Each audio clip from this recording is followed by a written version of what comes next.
Saudades, beleza? Luiz Carlos na área. O Lovable virou uma das ferramentas mais populares para criar aplicações web. Você pede, a IA gera tudo. Só que será que isso é realmente seguro para o seu projeto?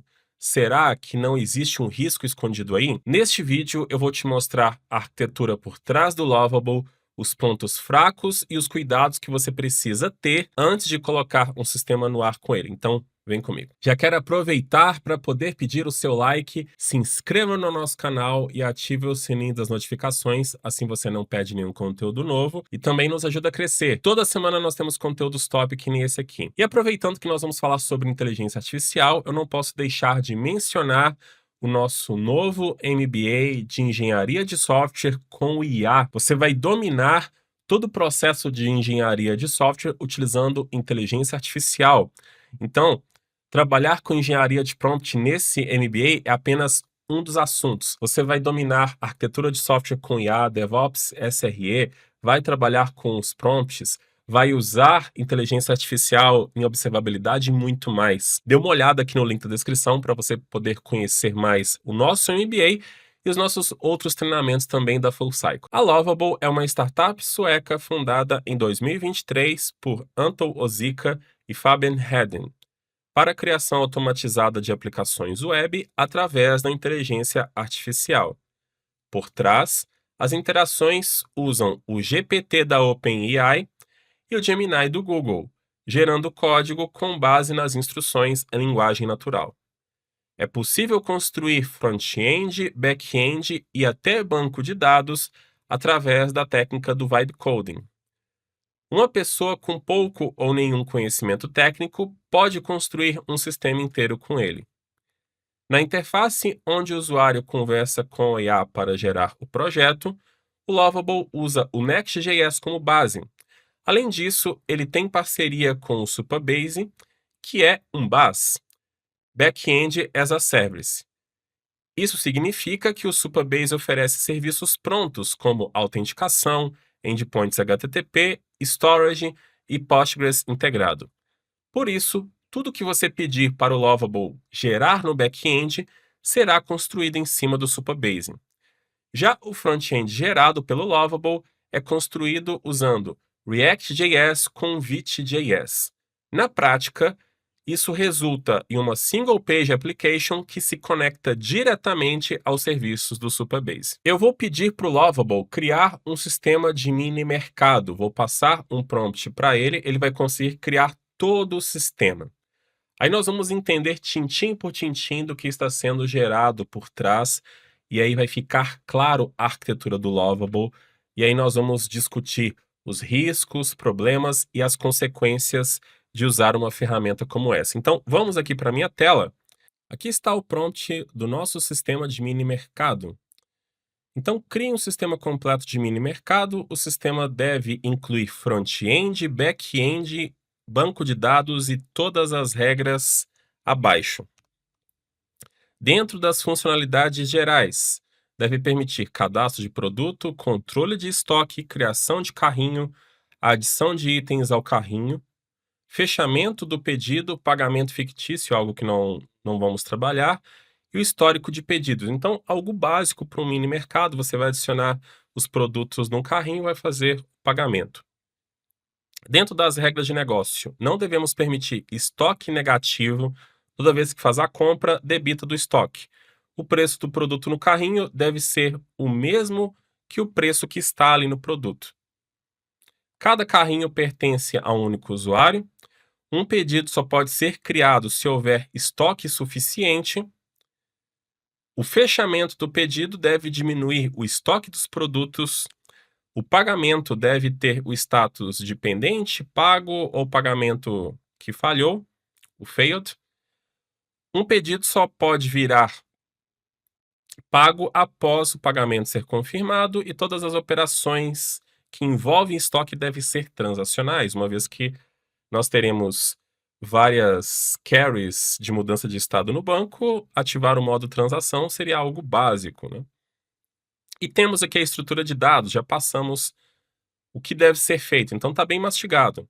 Temos produto com ID, nome, preço e estoque, sem colocar tamanho máximo, tipo dos campos, deixa que ele defina. Aí tem o carrinho com ID, a relação dele com o usuário e a data de criação, e os itens com o ID do carrinho, o ID do produto e a quantidade, o pedido com o ID do carrinho total e o status dele, se está pago completo ou cancelado, e o pagamento com o ID da order e o status. Então, o pagamento está relacionado com o pedido. Ok. Em requisitos técnicos, eu acrescentei algo crucial, e nós vamos falar bastante disso aqui daqui a pouco, que é o RLS, que é o Row Level Security, que é uma funcionalidade do Postgres que permite colocar segurança no acesso aos dados. Então, nós conseguimos colocar que em determinadas linhas, os determinados dados de determinadas tabelas, somente alguns usuários com determinadas permissões, ou se o usuário tem relação com aquele dado que pode ser acessível, ou se ele tem uma permissão administrativa. Você acaba trabalhando com o SQL da mesma forma. Então, dentro das regras, o usuário só acessa os seus próprios carrinhos e o usuário só acessa os seus próprios pedidos. Isso aqui faz sentido muito no ambiente do Supabase, que ele vai acabar gerando com ele, porque o Supabase acaba expondo recursos do banco quase que diretamente para o browser. Então, tabelas, views, functions. Então, nós precisamos disso aqui para garantir segurança, senão o nosso banco de dados fica exposto. Entre fluxos obrigatórios, temos adicionar itens no carrinho, criar pedido, aquele fluxo de um e-commerce bem básico, e depois listar o histórico dos pedidos. E a expectativa é entregar uma base de dados completa, uma API ou actions necessárias, telas mínimas, produtos, carrinhos, checkout e pedidos, validação total das regras, né? Então, eu vou pegar esse prompt aqui e vamos para o Lovable. Estou utilizando o plano Pro do Lovable, que é esses $50 por mês, que me dá acesso, inclusive, à nova feature dele de cloud, chamada de Lovable Cloud. Ele vai abstrair as questões do Supabase. Tá? Então, vamos colar o prompt e simbora para ver o que ele vai fazer. A primeira coisa que vai ser mostrada pela IA é se eu quero habilitar esse Lovable Cloud. Nós vamos trabalhar com ele, inclusive o que está aqui na tela. Eu posso escolher não trabalhar com ele, porque aí eu trabalharia da forma convencional. Então, aqui está Enable Cloud, vou fazer um allow. E agora ele vai demorar um tempo para processar tudo o que eu pedi, fazer todo esse sistema. Então, a gente volta quando ele terminar. Pronto, ele terminou de fazer todo o sistema que eu pedi. Então, depois dessa questão aqui do cloud, ele mostrou modificação do database, nós vamos ver daqui a pouco. Aí o Lovable Cloud está ativo, back-end completo com banco de dados Postgres, autenticação, funções serverless configuradas automaticamente.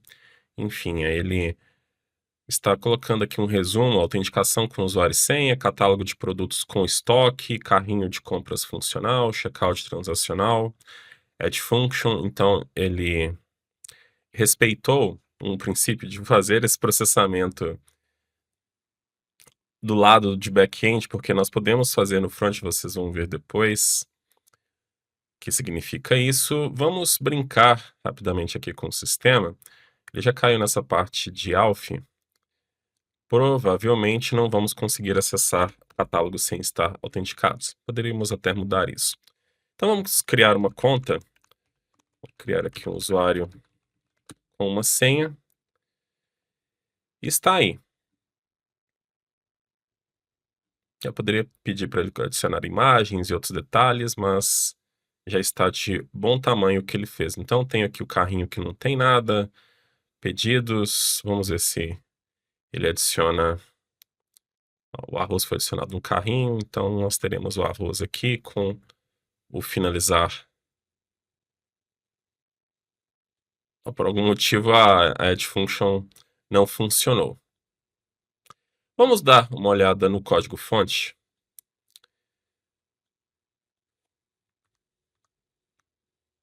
Então, aqui nós temos a pasta pública, com tudo que pode ser acessível diretamente no browser. Esse source é o projeto React com Vite, que constrói a SPA, e aqui a parte do Supabase. E aqui embaixo os arquivos de TypeScript, esses arquivos mais são em relação ao próprio source que está aqui. Vamos olhar primeiro aqui o React. Ele tem pasta de componentes, hooks, integração com o Supabase, aqui que ele faz a criação para que a gente possa fazer a comunicação com ele, parte de libs e as páginas. Vamos para a página de produtos. Aí tem os hooks aí do React. Aí aqui é a forma como ele faz a captura dos dados. Veja só. Await Supabase from product select asterisco order name. Aqui é justamente ele faz uma query direto no banco de dados. Nós vamos falar sobre isso depois. Ele está dando essa acessibilidade direto ao banco. Que é a parte que ele faz aqui o fetch de products, armazena numa variável e faz toda o posicionamento aqui embaixo. Mas temos também um add to cart, que é o que está adicionando o produto no carrinho. Então ele pega aqui o usuário, seleciona para ver se tem um carrinho ativo. Até tem aqui um tratamento de erro se acontecer alguma coisa. Seleciona itens, porque provavelmente ele vai pegar itens existentes e vai acabar somando. Mas aqui nós temos manipulação direta do banco, tanto update quanto insert, olha só, sendo feitas direto do front-end. Então nós conseguimos fazer isso sem uma API REST intermediando. Isso é um recurso do Supabase. Aqui embaixo está o insert, então passando o ID do produto, Product ID, quantidade. Isso aqui é um pouco arriscado para ser um pouco leve com a situação, porque nós estamos inserindo essas informações através do próprio front-end, depois nós vamos discutir sobre isso, mas isso aqui coloca um risco, porque não estou validando os dados, eles já vão direto para o próprio banco de dados. Vamos olhar a parte do Supabase. Nós não temos acesso a ela no momento. Esse Lovable Cloud, o que ela vai fazer é abstrair todo o Supabase nesse painel que está aqui. Então, mesmo que você tenha uma conta lá no Supabase, você não vai ter acesso a essas informações. Então, a ideia do cloud é justamente colocar mais camadas, fazer coisas mais mastigadas ainda, para que você se preocupe apenas com o seu projeto, os seus prompts. Então, aqui nós temos os bancos de dados com as tabelas, itens do carrinho, itens do pedido, pedido e produto. Temos os usuários, que só tem um que é o que eu criei. Storage não está sendo utilizado. Add functions temos a de criação de order e processamento do pagamento. Aí ele até colocou aqui que tem o uso do que eu fiz, ele retornou uma falha, tem algum problema com essa add function. E provavelmente aqui deve ser alguma questão de, não em relação ao erro, esse process payment é que ele está considerando que eu criaria uma fatura e depois faria o pagamento depois com cartão de crédito, enfim. Tem a parte de AI, você pode habilitar algum recurso de inteligência artificial diretamente ali no seu front-end para o usuário fazer alguma coisa, isso aqui é interessante. Parte de secret, você pode colocar informações sensíveis para serem utilizadas, por exemplo, nas Edge Functions. E os logs do projeto. Aqui já temos alguns logs de acordo com os acessos que aconteceram. Vamos voltar para o código. E aqui nós já vimos a parte... Vimos que tem esse controle direto do front-end no banco de dados. Ele está exposto aqui, mas tem uma segurança, que é aquele Row Level Security. Nós vamos entender isso depois. Na parte de migrations, ele vai criando as migrações. À medida que você vai pedindo para ele, ele vai criando essas migrações. Isso é algo inerente também do Supabase. E tem a parte das functions. As functions são esses endpoints HTTPs que são habilitados, funciona na base do Dino, não é Node.js, até o import aqui está o Dino Land. Então aqui é a function que está sendo executada, recebe-se a requisição e você vai fazendo o processamento.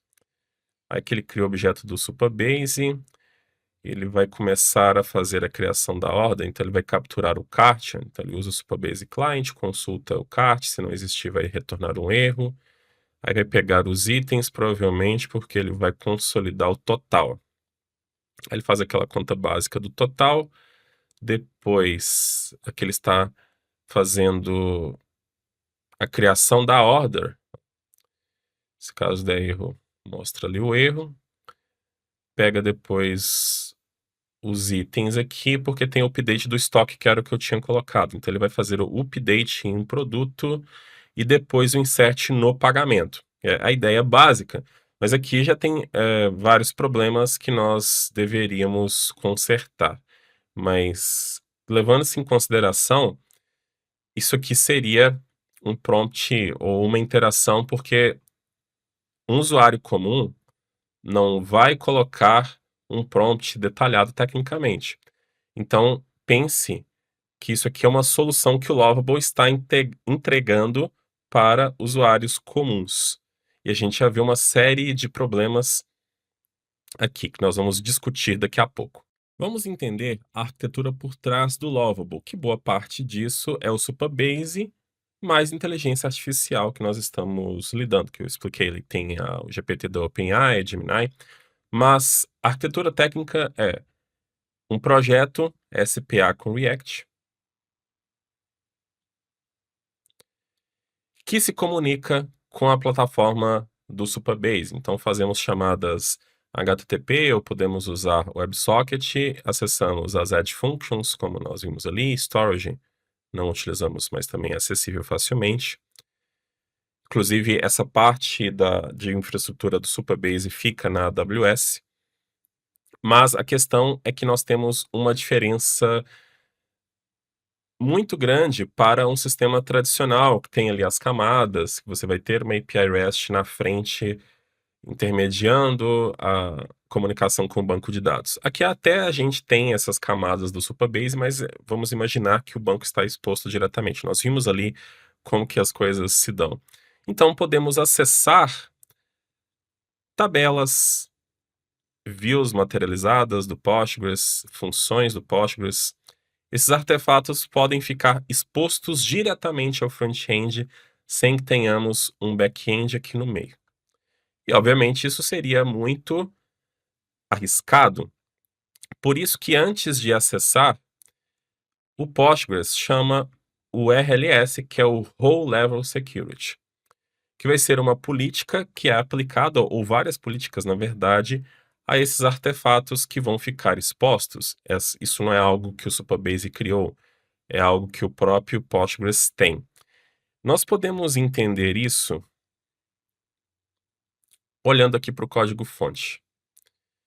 Vamos primeiro pegar a parte do Cloud, e aqui em cima, na parte de Database, temos o RLS Policies. Então, nós temos usuários podem ver os seus carrinhos, os itens dos seus carrinhos.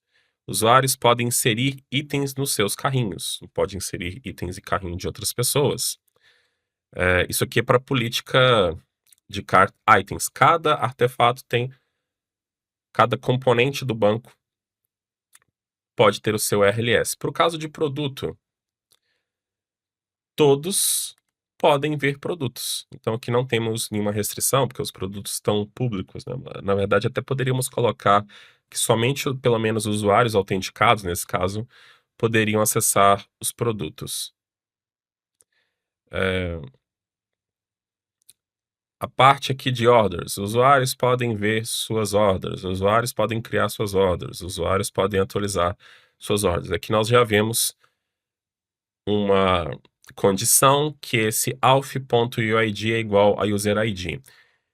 Em um sistema convencional, nós criamos lá um usuário e senha, que não tem nada a ver com o usuário que está acessando a aplicação. Você pode ter lá o seu Postgres e a senha root.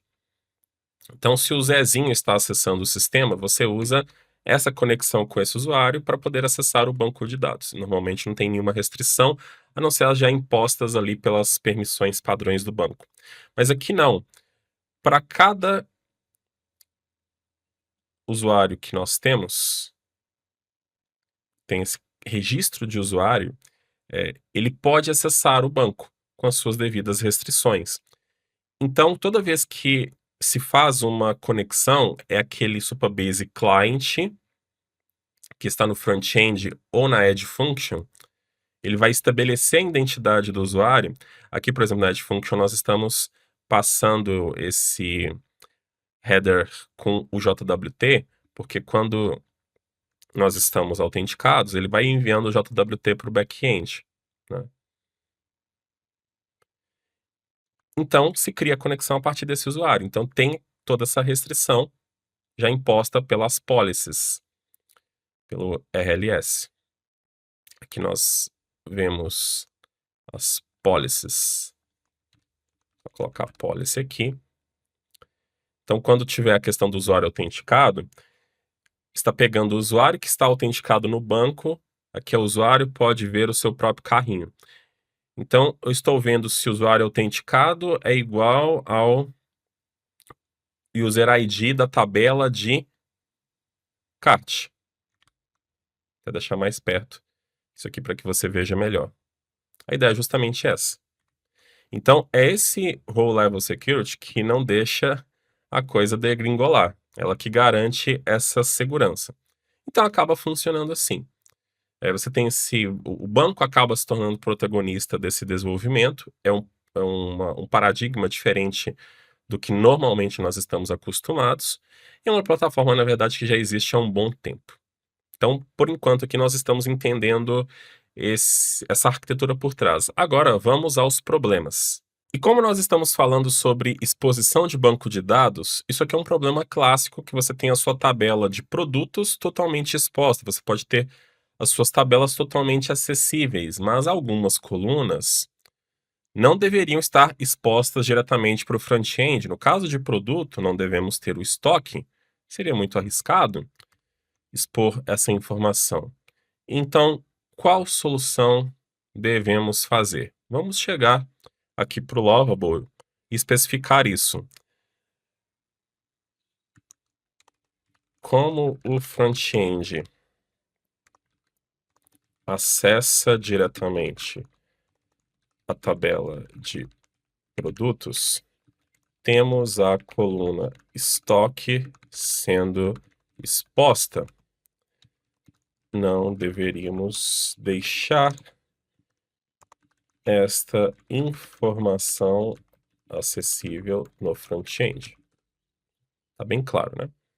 Aí ele propôs fazer uma mudança no banco de dados, criando uma view no Postgres, chamada de Products Public, que não tem o estoque habilitado, que ele vai ocultar apenas o estoque. Ele, inclusive, até substitui, né? Poderíamos ter ocultado, mas se o estoque é maior que zero, ele só coloca que é available, enfim. Pronto, então ele precisa ter modificado o componente de produto. Na verdade, a página de produto está aqui, né? Ótimo. Vamos ver se o projeto está funcionando corretamente. Vou só forçar um update, porque às vezes costuma mostrar uma versão desatualizada. Então, como já temos um usuário, vamos acessar essa parte administrativa. Então, conseguimos acessar. Poderíamos imaginar que está tudo bem, mas, na verdade, ele deveria já ter feito com que a tabela de produtos não fosse acessível mais. E ela continua com a mesma restrição de estar aberta. Então, um primeiro problema e risco que nós temos ao lidar, principalmente porque nós estamos intermediando com a IA, é não ter um RLS atualizado diante das necessidades, ou incorreto, porque aqui nós estamos no começo do sistema. Imagine que daqui a pouco eu vou pedir para a IA criar uma área administrativa que vai ter uma série de permissões. Isso vai afetar de forma significativa todas as tabelas do banco de dados, porque em produto já vai ter que ter um RLS, que se você tem uma permissão administrativa ou uma permissão elevada, você pode criar produtos. Então nós já vimos aqui algo simples que está exposto. E nós conseguiríamos até fazer um hack dentro do próprio sistema. Olha só, eu vou abrir novamente o projeto numa nova página. Aqui nós já estamos autenticados. Isso poderia ser feito no terminal, em qualquer lugar que você quisesse. Podemos usar um JavaScript muito simples para poder fazer essa exposição. Então, aqui eu vou importar o SDK do Supabase e a função createClient, que nós vamos passar o endereço do Supabase mais o API Key. Todas essas duas informações não são privadas, elas ficam diretamente no browser. Então, se nós atualizarmos aqui o projeto, essas chamadinhas que acontecem da própria view, nós vamos ver aqui em request, esse API Key, essa parte.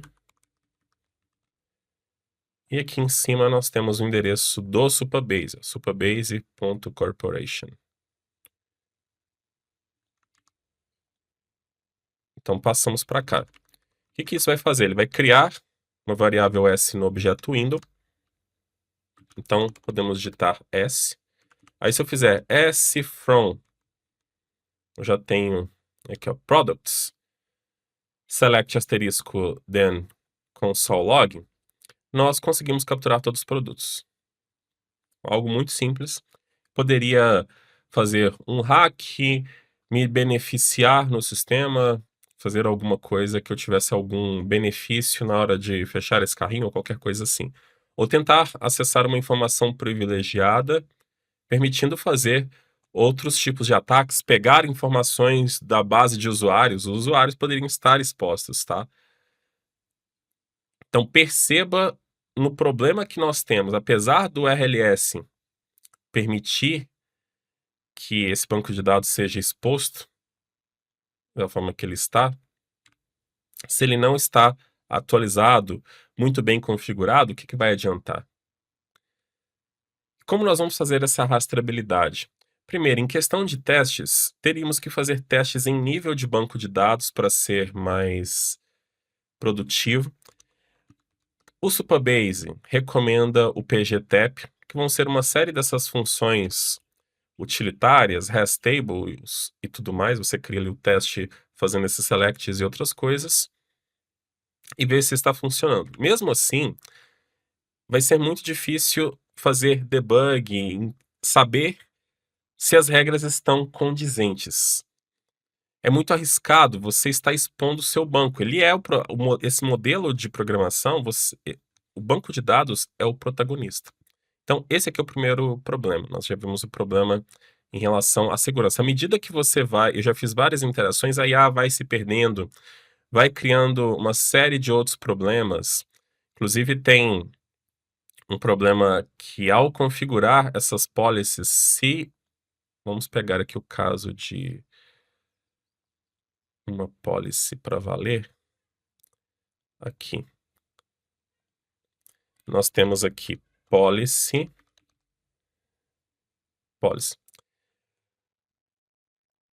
Quando fazemos esse select, podemos fazer outros tipos de selects para avaliar aquela política que está sendo construída. Você pode fazer um select from numa outra tabela, vai acionar a policy que está relacionada com aquela outra tabela. Mas às vezes a outra policy pode usar a que iniciou o processo. Então elas ficam fazendo recursão entre si. E aí você só vai descobrir isso, na verdade, quando está em produção também, porque usando esse ambiente como escopo de publicação do seu projeto. Aqui, quando eu clico nessa parte, estou permitindo que essa aqui seja a nova versão e eu posso publicar. Aqui, na verdade, deixa eu esconder a minha foto aqui nesse Publish. Então, eu não tenho também nisso um processo de CI, uma execução de testes, toda uma bateria, toda uma esteira que vai permitir entregar essa nova versão com qualidade. Você vai conseguir fazer as reversões a partir do histórico do chat. Se eu quiser voltar para essa versão, então coloco aqui um preview this version, aí ele volta. Mas e a execução das migrações? Também nós não temos acesso ao painel do Supabase, nem notificação que as tabelas estão expostas no momento. Nós temos que o Supabase padrão, pelo menos, acaba te avisando sobre isso. Lovable Cloud é algo muito novo, então é preocupante, principalmente para pessoas não técnicas, que você vai acabar criando projetos totalmente expostos com uma série de problemas e vai acontecer num determinado momento que você quiser expandir, você vai perder controle do sistema. Porque você está colocando tudo dentro do banco de dados e você não é um DBA. E mesmo que você seja técnico, essa situação de fazer rastreabilidade, nós vamos falar mais daqui a pouco sobre isso. Entender um erro que está acontecendo, fazer um debug, tudo se torna muito complicado a partir dessa dependência extrema do banco de dados. E a questão, não estou dizendo que isso é errado. Só estou dizendo que essas são as consequências que usuários não técnicos não têm consciência e pessoas técnicas, às vezes, também não, e continuam trabalhando com a ferramenta em si sem saber aonde isso pode chegar.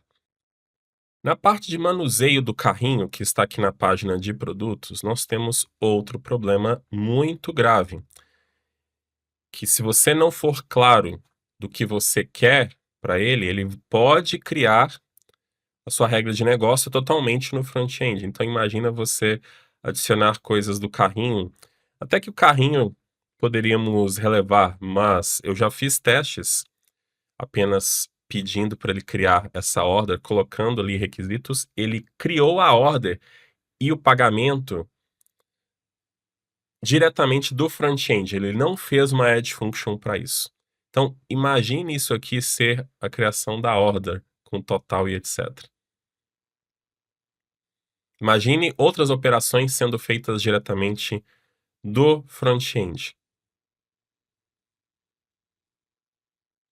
A verdade é essa, nós temos muitas possibilidades de gerar um sistema totalmente inseguro, inconsistente, um sistema ruim mesmo, que daqui a pouco vai sofrer invasões. Eu imagino que várias pessoas já estejam procurando novos serviços. Espera aí, deixa eu ver se isso aqui não foi criado com Lovable para eu tentar invadir. Se você não souber o que você está fazendo, vai acabar caindo nisso.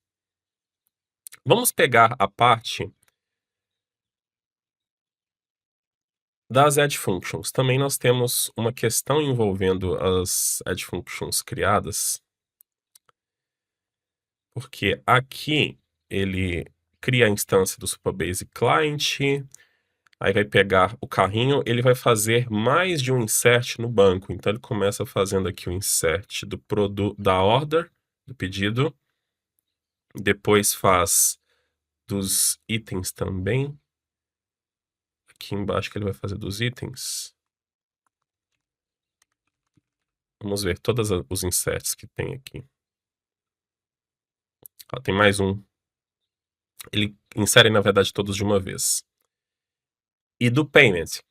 Aqui não temos controle transacional, ou seja, eu não garanto consistência dessa operação se por algum acaso a criação do payment falhar, que é a última presente, que é essa aqui, eu vou ter apenas o pedido e os seus itens criados. Se algo falhar, eu não tenho como desfazer, pelo menos não está presente nisso aqui, mas até colocamos a parte transacional, ela está até sob negrito, ele não respeitou isso, ou achou que ele criou de qualquer forma. Vamos chegar aqui no Lovable e dizer que a add function create order não tem controle transacional. Precisamos garantir que ou a operação seja feita 100% ou não seja feita. O que você sugere? Aí a IA sempre vai dar aquele ânimo, você está absolutamente certo, né, para inflar o nosso ego. A Edge Function atual não tem controle transacional. A melhor solução, criar uma função Postgres que execute todas as operações. Tá, então crie a função. Vamos deixar ele fazendo isso. A partir dessa função que vai ser criada no banco de dados, ele vai fazer uma mudança extrema na add function. Vamos até permitir. Acho que ele vai até criar rápido isso aí. O código vai reduzir bastante, porque ele vai colocar basicamente essa regra de negócio inteira dentro dessa function.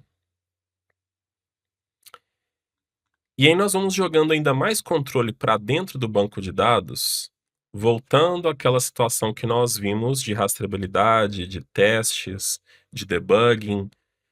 Isso vai cada vez mais tornando difícil o rastreamento das coisas, entender o que está acontecendo. E ainda nós nem usamos outros recursos como triggers, mas deixa ele fazer a alteração pertinente aqui no index. Ele está fazendo ali as edições dele, ele já deve dar o resultado para a gente em breve. Pronto, então ele fez a modificação. O aviso de segurança sobre Liquid Password Protection não está relacionado a essa migração, é uma configuração geral de autenticação que você precisa ativar. Bom, eu não vou nem entrar nesse detalhe aqui, eu estou interessado apenas em fazer o raciocínio sobre a add function. O que vai acontecer com ela? Ela virou nada. Agora só tem 80 linhas com muitos ifs. Aqui está a chamada do create other transaction. Então aqui em migrations, a última migração, tem a função. Então essa chamada RPC, nós conseguimos acessar diretamente a função do banco. Ela recebe o ID do usuário e o ID do carrinho. Então ela começa a fazer toda a regra de rastreamento do kart, itens, para no final fazer o insert dos itens e o insert do payment. Aqui nós temos garantia transacional, que é ativado aqui o begin e o end, tudo que acontecer aqui, e se alguma coisa der erro, ele vai fazer o rollback e acaba lançando uma exceção. Mas transferimos o controle totalmente interno. E se eu precisasse, antes do pagamento ou depois do pagamento, tentar fazer uma chamada HTTP para o meu gateway, eu não vou conseguir fazer esse tipo de situação. Então, se eu faço a chamada RPC, como está aqui, e aqui eu faria o pagamento, fazendo uma chamada HTTP para o meu gateway, e se esse pagamento desse erro? Eu teria que fazer uma compensação. Um usuário comum não faria isso nunca, primeiro que ele nem colocaria um controle transacional, talvez com muita interação com a IA ela fosse dar essa sugestão, mas fazendo isso aqui, mesmo às vezes pessoas técnicas não vão ter experiência para isso. Então, essa ferramenta, ela pode levar ao engano que você agora consegue ir aonde você não foi. Você até consegue desenvolver muita coisa, só que não vai funcionar corretamente. Então, como que eu faria aqui? Poderia fazer uma compensação, teria que fazer alguma outra coisa, mas jogar para dentro da function, e eu nem pedi aqui para ele fazer o estoque separado, porque o estoque também vai estar aqui, ou não? Cadê? Eu tenho products aqui.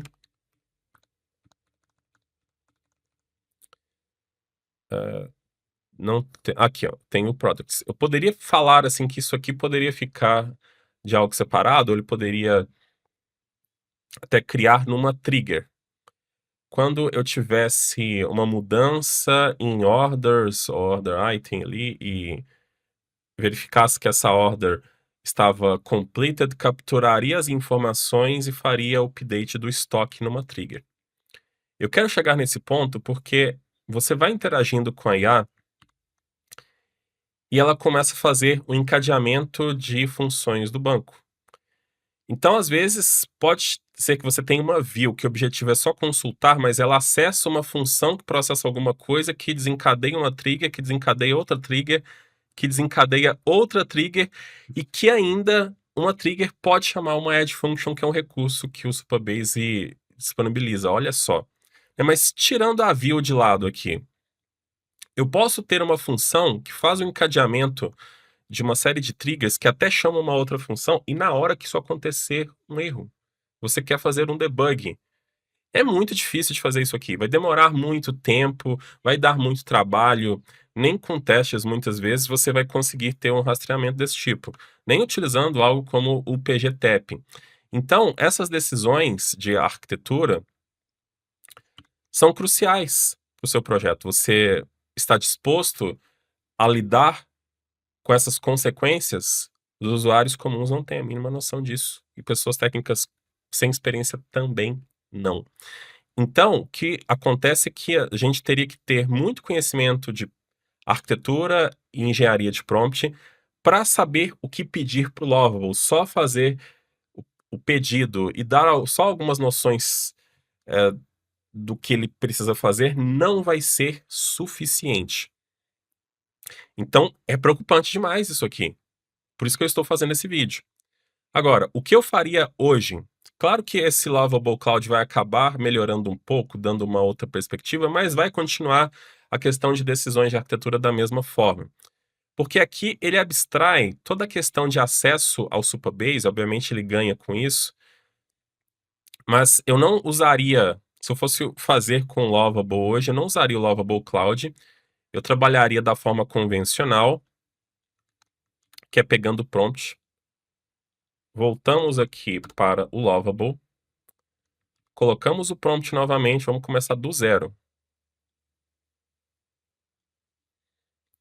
E na hora que ele pedir para que a gente faça integração com Lovable Cloud, eu não vou fazer essa integração. Eu vou até tirar a minha foto daqui. Tá vendo onde está aqui em cima que eu tenho integração com o Supabase ativa? Vai ser essa integração padrão que eu vou fazer. Aqui ele pediu para habilitar o Cloud, você pode vir aqui em Settings, Integrations, aqui no Supabase, você faz um Manage, aí eu vou conectar com o projeto. Eu conectei aqui com o meu teste, que é o projeto que eu tenho habilitado. Então, pronto. Na hora que eu declinar,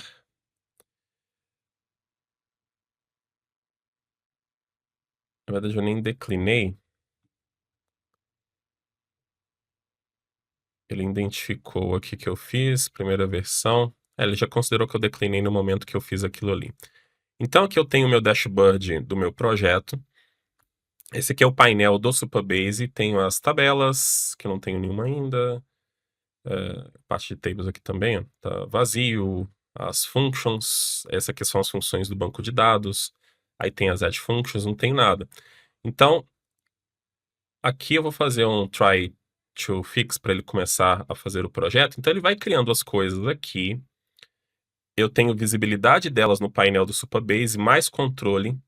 Eu posso usar o Lovable para ele criar as coisas, mas eu posso jogar no GitHub, fazer uma esteira de CI, colocar teste, mais um monte de outras coisas. Aqui eu vou colocar um allow para ele começar a fazer as questões do banco de dados. Então eu crio todo o processo de engenharia para entrega de qualidade. Posso fazer coisas também fora do Lovable, posso ir para o VS Code, programar as minhas add functions avulsas, eu tenho controle sobre isso e tomo decisões mais assertivas na hora de criar as minhas funcionalidades.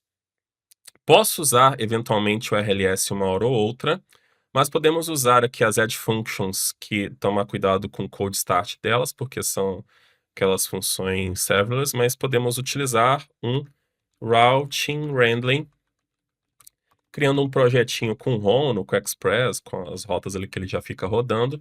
Então, é muito rápido e não vamos ter esses problemas de ter regra de negócio no front-end, coisas sem validação. Então, nós tomamos a rédea do projeto. A questão é saber usar essa ferramenta correta, o que não está acontecendo.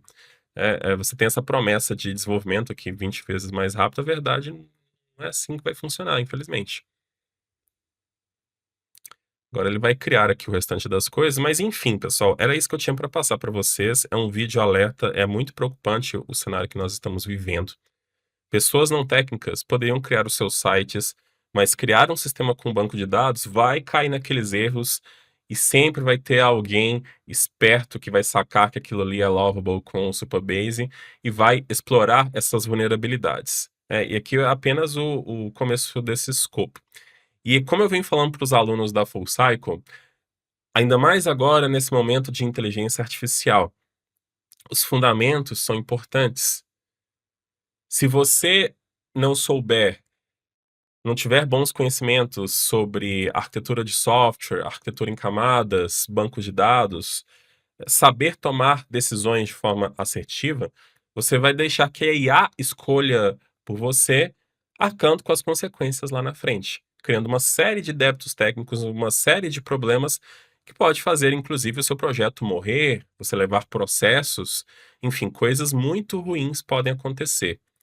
Então nós precisamos, mesmo com IA, criar bons prompts, ter esses fundamentos, por isso que nós criamos esse MBA de engenharia com IA e temos outras formações, porque não adianta nada você pedir para a IA gerar. Isso aqui ficou muito claro, né? Técnica de vibe coding, ela pode até funcionar se você for um cara que sabe o que está fazendo. Só deixar a IA acontecer, veja só, o desastre que pode acontecer, né? Então, é isso, espero que vocês tenham gostado. Deixa aqui no comentário o que você achou do vídeo. Talvez você esteja usando o Lovable e aí você agora já viu que tem que ser corrigido essa mudança de rumo, de arquitetura, de não expor o banco da forma que ele está sendo exposto, tirar um pouco do protagonismo do banco de dados. Compartilha que é muito importante para mim o que você achou desse vídeo. Lembro também que nós estamos com o nosso MBA de engenharia de software com IA com as matrículas abertas.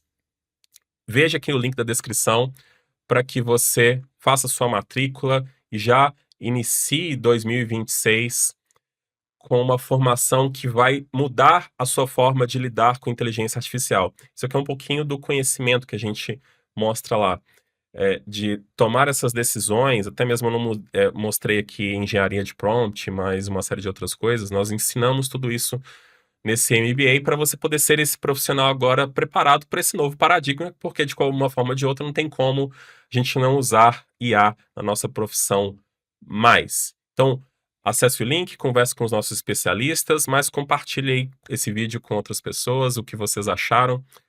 Espero que esse vídeo sirva de lição para que a gente entenda essas ferramentas como o Lovable, como elas estão. Elas podem ser utilizadas, mas com aquela questão, né? Beba com moderação, com a devida moderação, sabendo o que você está fazendo. Então, um grande abraço, é isso aí.